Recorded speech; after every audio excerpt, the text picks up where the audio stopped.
Right, this is the last video in the momentum chapter, and what we're going to do here is we're going to handle dimensions or collisions in two dimensions.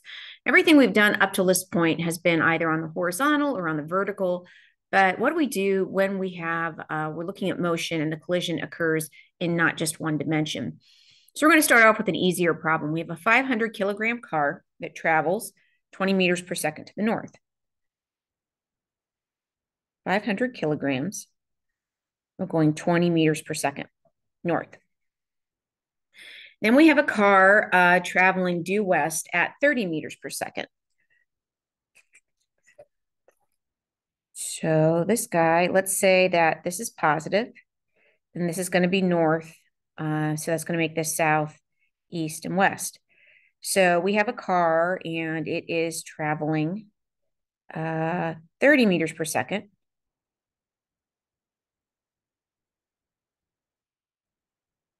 And they both their mass is both 500 kilograms. Well, what's going to happen is, hopefully you can see, you're going to get some kind of a resultant that's going to be on an angle. So there's going to be some angle here. If these are my axes, I'm going to get some angle theta.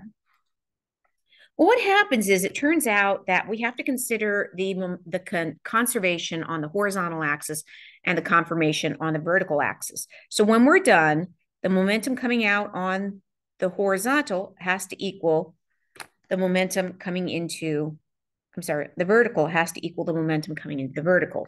So that would give me a resultant of, if I flipped these, my resultant would be here. So let's assume we were doing that. So we would have that resultant.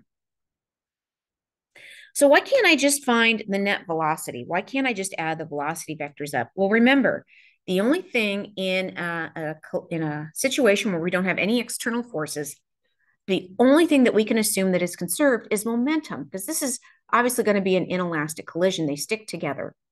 So what I have to do then is I have to find the momentum here. So I'm going to take 50 times 20, and that's going to be 10,000. And I'm going to take 30 times 15, that's going to be 15,000. So I need to pause the video here just a second. Sorry, I realized I had not worked out the algebra ahead of time. So when I find the result, and I'm going to use Pythagorean theorem for this, if I had to redraw this, so, I would be flipping, if we're going head to tail, I would have this vector coming up. I would have this vector coming over. Actually, we usually draw the over first. And then the resultant is going to be here. So if this is 10,000 and that's 15,000, if I use Pythagorean, a squared plus b squared equals c squared, then the result is going to be 18,027 kilogram meters per second. You get over here, my momentum is always kilogram meters per second, kilogram meters per second. Well, that's not the problem asking me. The problem asks, what is the velocity after impact? Well, I know that momentum is equal to mass times velocity. So after the impact, the cars stick together. So if I take this 18,000 and I divide that by 1,000, I get 18 meters per second. So I can use momentum to solve and find the velocity here. And it's a little bit different than what we did. So we talked about taking an object and using conservation of energy to determine its values before and after. But collisions are very rarely, kinetic energy is very rarely conserved in collisions. So we have to use momentum. All right, let's look at another example. I'm gonna slide my camera because I redrew this diagram in color. You know me and my colors. So we have two objects slide over a frictionless surface. And let me draw the the first object. So the bigger one is, smaller one is green, and the bigger one is red. Should have made this guy red, kind of outlining there. Um, the first one that has a mass of 5 kilograms is propelled with a speed of 4.5 meters per second towards the second object, which is at rest.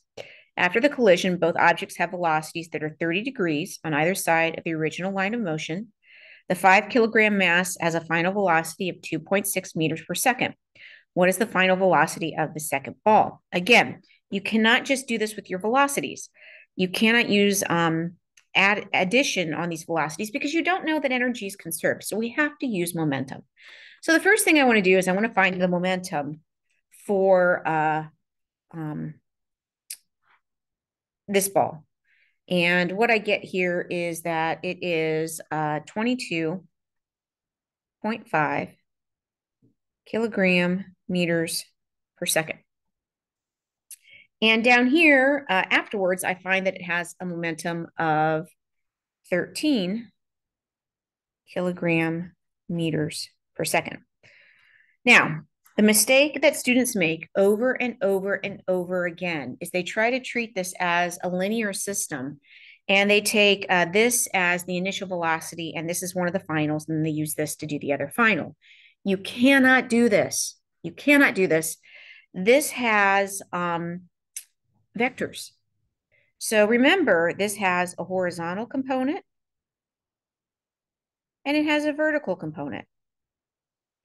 And so since this is the, we'll call this, I don't know how to designate this, P2 of the red ball. And we'll call this P2 of the green ball. We've got vectors here.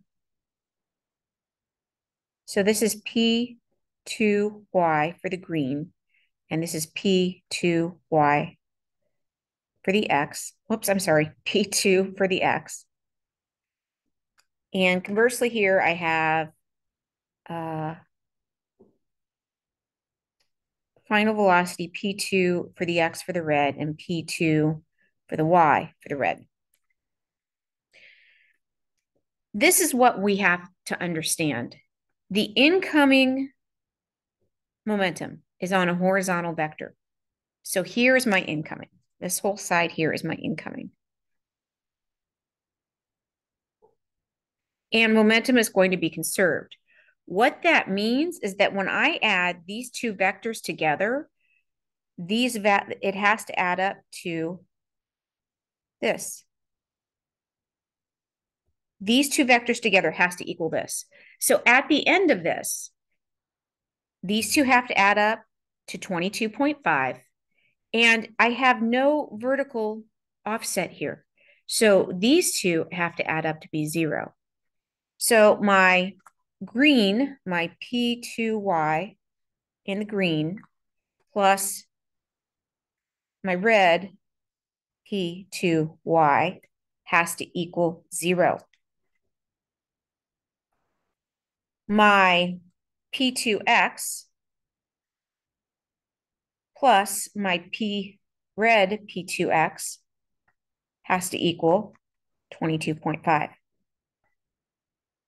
So that's what I mean when I say we can't treat this as a linear application. We have to look at this as vectors. Well, if I have here, so I know that this momentum here is 13 kilograms meters per second, and I have an angle, I can use trig to find that this is going to be negative 6.5. That's my momentum, my P2y. So here's the implication. If this is negative 6.5, and oh, by the way, here's my coordinate system. I should have designated that.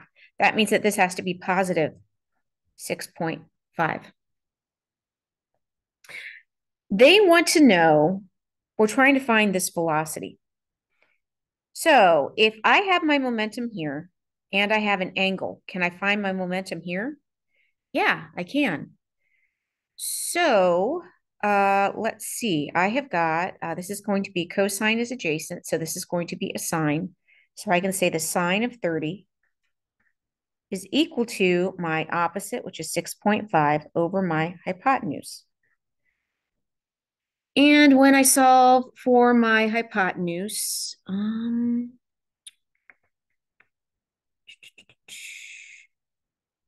let's see. I did not work out the algebra. Give me just a second.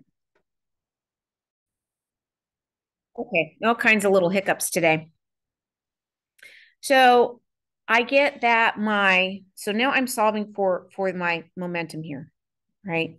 This is going to be equal to my momentum on my hypotenuse. This gives me a momentum of 13 kilogram meters per second. Okay, now I have the momentum. This is 13, and I can use mass times velocity equals momentum. So I know that 13 is going to be equal to 2.5 times my velocity final. And when I solve, I get 5.2 meters per second. So in one sense, this really isn't different from what we've done before.